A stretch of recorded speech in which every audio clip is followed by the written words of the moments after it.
there's some nice little feels as we go along over the B section, and what I'll do is I'll take you through each one and I'll give you the number where it happens in the song. So the first one does this.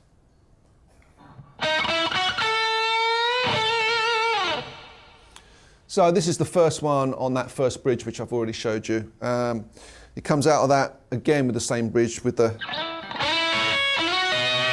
So you've already got those two. The next one that happens is after the first solo, looking at my counter, 2 minutes 34, and it does this.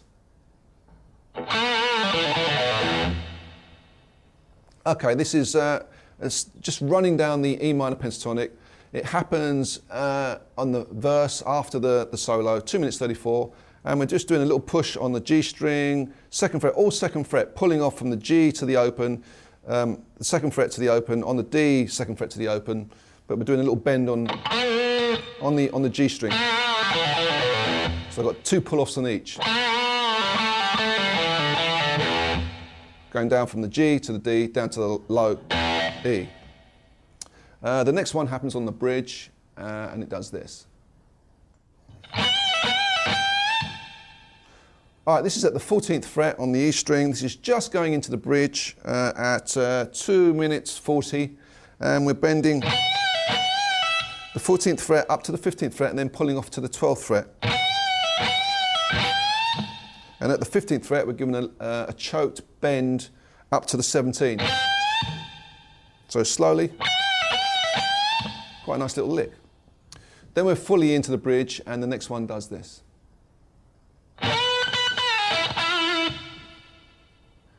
All right, this one's at 2:49, and we're bending the B string up to the 12th fret from the 10 to the 12. And we're pulling off from the 10 to the 9. And two hits on that G string on the 9th fret. So you get quite a nice little lick. Next one does this.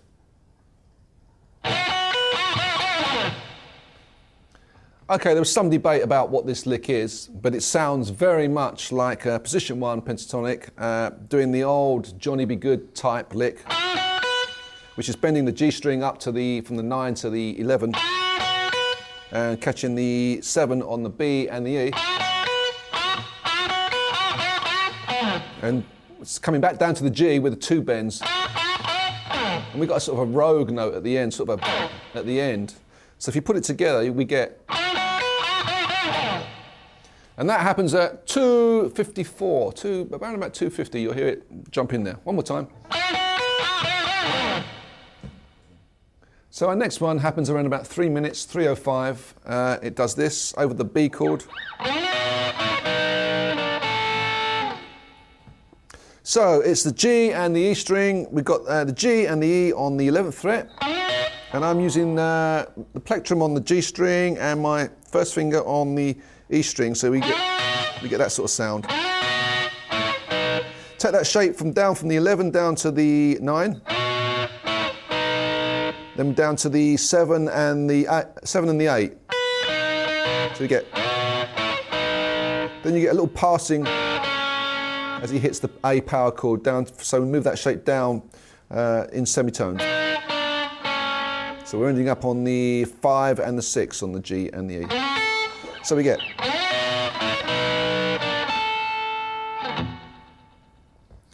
Okay, our next one is at 3:10, very similar to the other lick we did, that Johnny Be Good sort of unison bend thing. It does this. So that's the G bending up from the 9 to the 11, and you're catching the same note on the 7th fret on the B. So you get. Then you get a random slide on the D string. It's a vibe more than anything else. Okay, next one is on the verse part, and it's at 3:18, and it's a very simple lick down at the 2nd fret on the G string. So we're just bending the 2nd fret on the G up to the 4th, round about the 4th fret, and coming off back down from the bend and pulling off to the open string. So you get.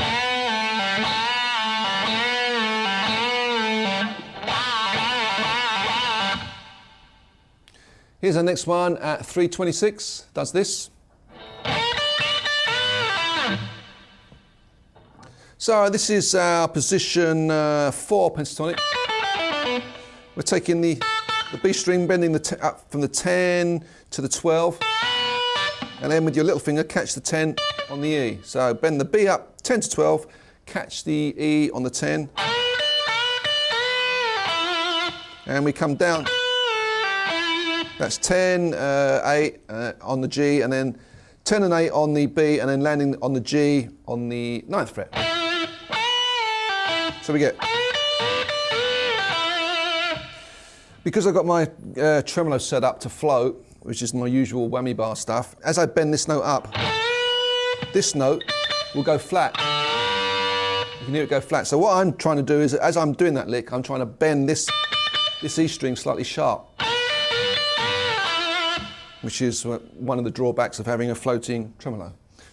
Okay, around about 333, 334, we got a simple bend, 2nd fret on the G, 2 up to 4. Easy as that, just bending the 2nd fret up to the 4th fret on the G.